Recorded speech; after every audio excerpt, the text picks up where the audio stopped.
কিছুক্ষণ আগে এখানে দাঁড়িয়ে দেখছিলাম ঢাকা টাইমস একটি পত্রিকায় নিউজ হয়েছে, ঠাকুরগাঁয়ে টমেটোর কেজি ৪ টাকা, লাউ ৫ টাকা। এর আগে দেখেছি সম্ভবত এই রাজশাহী অঞ্চলেরই কোন জায়গায় তিনি শশার কেজি ৭৫ পয়সা।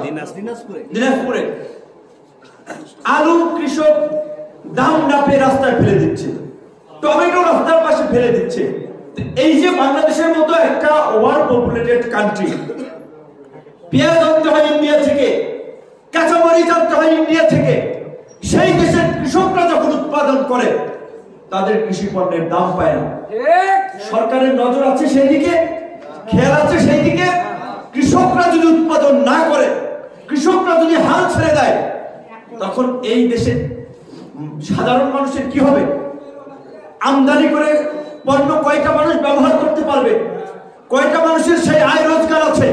তো কাজে এই যে নিজের দেশের কৃষকের কৃষি পণ্যের একটা সঠিক ব্যবস্থাপনা, ধরেন রাজশাহী অঞ্চলে আম ভালো হয়, তাহলে এই অঞ্চলের আমকে কিভাবে সংরক্ষণ করা যায়, কিংবা অন্যান্য অঞ্চলে এইভাবে যেভাবে বিশেষ পণ্যগুলো, সবজি হয়, ধান হয়, সেই অঞ্চলের কৃষকরা যেন পণ্যের ন্যায্য মূল্য পায়, সেই জন্য সরকারের কোনো তদারকি নাই, ব্যবস্থা নাই।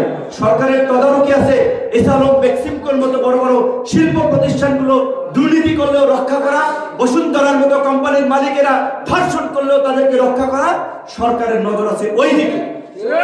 জনগণের প্রতি, জনসাধারণের প্রতি সরকারের সেই নজর নাই।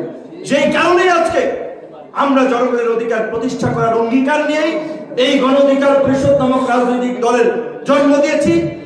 যে কারণে আমরা স্লোগান ঠিক করেছি যে জনতার অধিকার আমাদের অঙ্গীকার, আমাদের অঙ্গীকার দেশ হবে জনতার।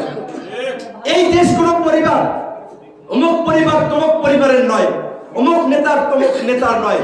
এই দেশ 18 কোটি জনগণের।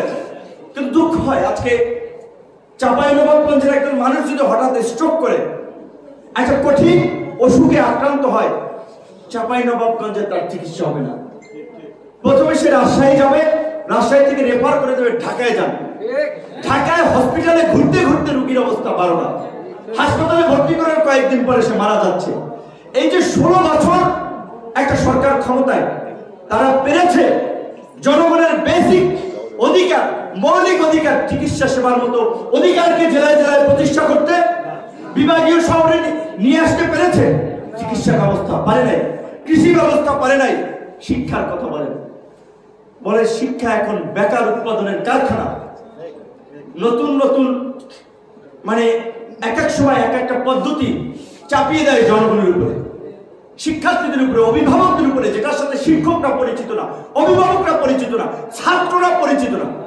বাংলাদেশ আর আমেরিকা, ইংল্যান্ড, ফিনল্যান্ড এক। ইংল্যান্ডে ফিনল্যান্ডে যে সিলেবাস কারিকুলামে যে পদ্ধতিতে ছাত্ররা শিক্ষা লাভ করে, একজন ছাত্রর পিছনে যেভাবে খরচ করা হয়, বাংলাদেশে কি সেটা সম্ভব অভিভাবকদের পক্ষে কিংবা সরকারের পক্ষে? তাহলে আমাদের দেশের শিক্ষা ব্যবস্থা নিয়ে সরকারের কোনো ভাবনা নাই। আর ভাবনা থাকবেই বা কিভাবে? আমি নিজে খুব জ্ঞানী মানুষ না, খুব বড় মানুষ না, ছোট মানুষ। ঢাকা বিশ্ববিদ্যালয়ে পড়াশোনা করেছি, নিজেরা শিখছি, প্রতিনিয়ত দেখছি, অভিজ্ঞতা লাভ করছি।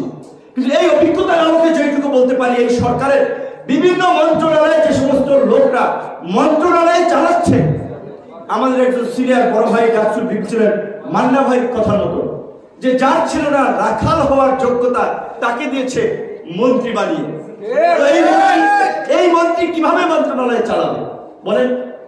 এইভাবে আজকে শামসুর রহমানের কবিতার ভাষায় যদি বলি, উদ্ভট উটের পিঠে চলছে স্বদেশ। বিপজ্জনক ভাবে তারা বাংলাদেশকে একদিকে নিয়ে যাচ্ছে। আমরা জানি না আমরা কোন দিকে গিয়ে পড়বো। আমাদের কয়েকজন বন্ধুরা বলেছে যে জিএম কাদের সাহেব এই সরকারেরই গৃহপালিত বিরোধী দল। তিনি অকপটে স্বীকার করেছেন 3টা আন্তর্জাতিক শক্তি এই সরকারকে ক্ষমতায় থাকতে সহযোগিতা করেছে, ভোটে সহযোগিতা করেছে। তার মানে আজকে এই যে আপনারা ক্যাপশনটা ঠিক করেছেন, গণতন্ত্র পুনরুদ্ধারে নাগরিক সমাজের ভূমিকা, কার্যত আমাদের ভূমিকা নাই।